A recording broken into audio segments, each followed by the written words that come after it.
Hi, and welcome to Chuck's Crypto Cave. I'm here to explain a few things that I've discovered on my way in trying to figure out cryptocurrency. As many of you, we don't know much about cryptocurrency or mining, so I'm going to give you a brief description on things that I've found out.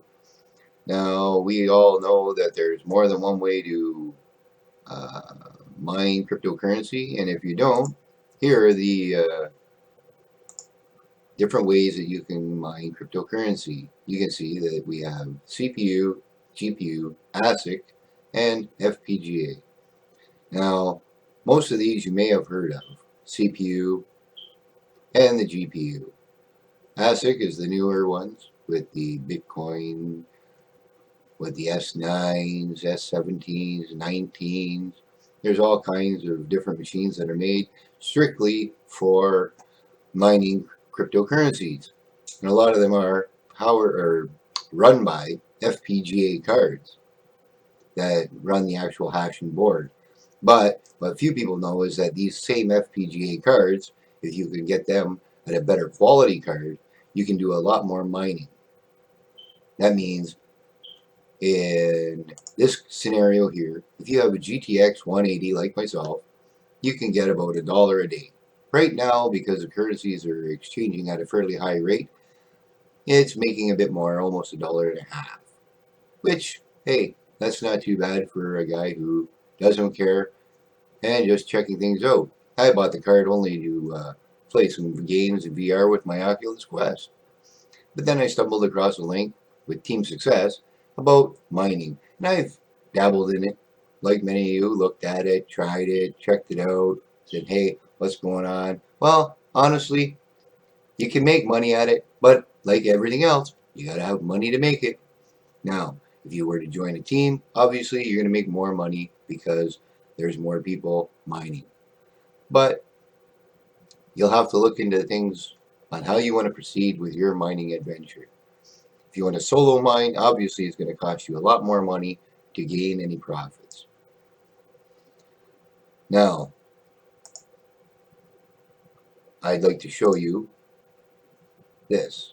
These here are two different types of FPGA cards. One, having fans. So anybody can start off with an FPGA card and use a fan orientated, the same as a graphics card. Now, remember, if we look back here and we notice that a GTX 1080 makes about $1 a day. That's an FPGA card is going to make $10 a day. Now, what's the difference? Well, cost-wise, there's going to be a difference. But when you want to actually do some mining and you were to change the 1080 card and go up with the 20 or 3080, 3090, which are the newer cards, and you can make up to $4.50, $5 a day with one of those new video cards. Mind you, they do cost a lot of money and they're hard to find. Why? Because a lot of guys grab them for cryptocurrency. But if you were to spend about the same amount of money as on one of the newer cards, a 2080, a 3080, a 3090, you could buy an FPGA card that's going to make you at least $10 to $15 a day, which is going to be 3 times as much as that graphics card. What does that mean? That means shorter turnaround on your investment. So your return on investment would be a lot quicker. Keep that in mind when you're shopping around. Now, personally, an FPGA card is the way to go. Now, like I said, for somebody that's starting out and trying to get somewhere, you can keep this FPGA card and install it in your computer the same as you would any other thing, and you can actually start generating money. But if you're going to turn around and go into a big rig like they're using 6, 8, 12, or 13 GPUs, you can turn around and use the same amount of FPGA cards inside of the same case. The only thing is you're going to add power supplies to power the cards. You're going to need one 1600-watt power supply. Now the Bitmain has the 1600-watt APW plus power supplies, and you can run 3 graphics cards, or 3 FPGA cards rather, on one of those uh, power supplies. So for a nice full rig, you run 3 power supplies just to run your cards, and then you have your motherboard and CPU, and you run your cooling system all off of another power supply. So you're going to have 4 power supplies in total, and a water cooling system, preferably a dual for redundancy, so you don't have anything fail. That way you can get the most out of your FPGA cards. Now remember, $10 to $15 a day per card. Now, that's starting to make money. You have a full rig of 13 cards, you're looking at over $4,000 a month in mining capabilities. So, as we progress through the journeys, we have to remember, how are we going to make our money, and what's the best way for us? Sure, this is going to be a great option for those guys that really want to make money and spend some money and upgrade a system to make great profits.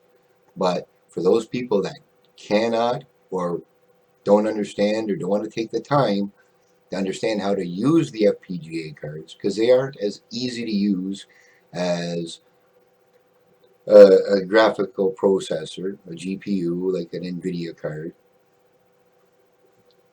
but they're worth the time and effort to learn on how to use and program and set them up to run. And as we progress, we're going to be able to show you how to do this. Now, some people may or may not have experience. I mean, there's F1 miners, the black miner, they're FPGA. So, I mean, some people will have some knowledge. Programming the cards, it takes a bit of work, setup, and there's not a lot of easy to use, plug and play abilities for these cards at this time. But as they're progressing, there are more and more options becoming available because the developers are becoming more and more geared towards the FPGA cards. So as we wait for the developers, or if you're smart enough and have the ability, you can write your own and program your own cards, then obviously you're going to be farther ahead than some others. So for now, I'd like to leave that with you, but I have a few more scenes I'd like to show you about some more links to other processes that may or may not be able to show us what we're trying to explain here. And if we look at this next display that I'm going to be putting up here,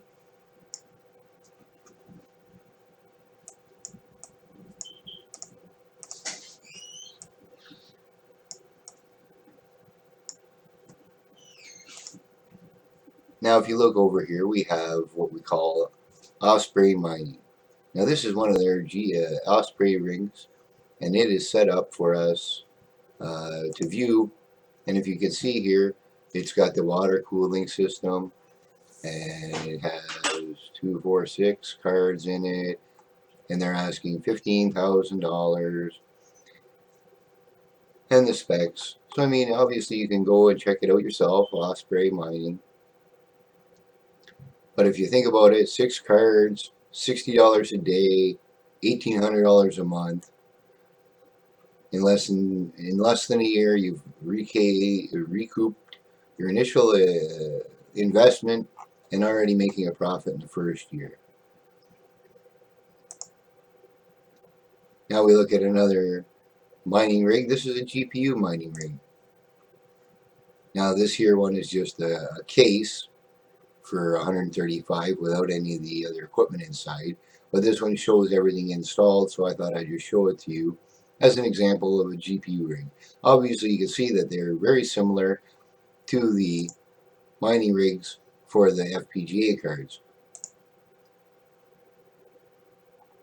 And like I said before, here we have the difference in availability, adaptability for the different types of mining, FPGA, GPU, and ASICs. And if you notice that GPU is obviously the easiest, and it's available, the pricing's okay, and the availability. And we have the adaptability, price, and availability for the FPGA cards. But we know that they're not user-friendly, whereas the other two options are. Now this here is an FPGA board. This one here is a water-cooled board. It's an ECU 200.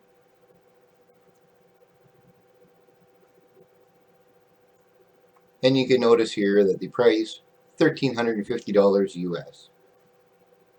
So comparatively, at 10 to 15 times the mining power of a GPU, this is a good deal comparatively to the newer GPU cards.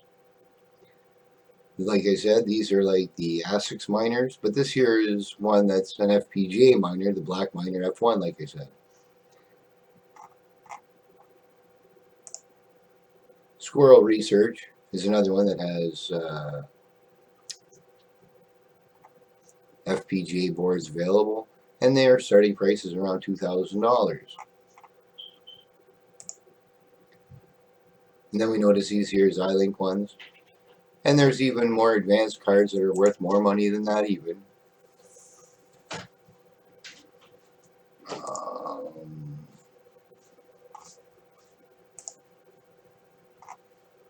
And I'd like to mention a shout out to my friends here at Team Success that put me back into the idea of mining.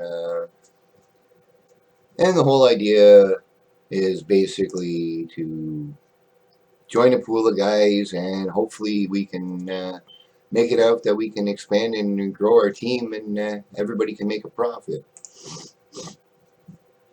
As we know, it's hard for a lot of people these days to make any money, being confined at home or whatever, or you can't afford to get the equipment that you need. So a good way to do it is work together as a group, and everybody in the group can benefit and increase their production and earning capabilities through a group effort.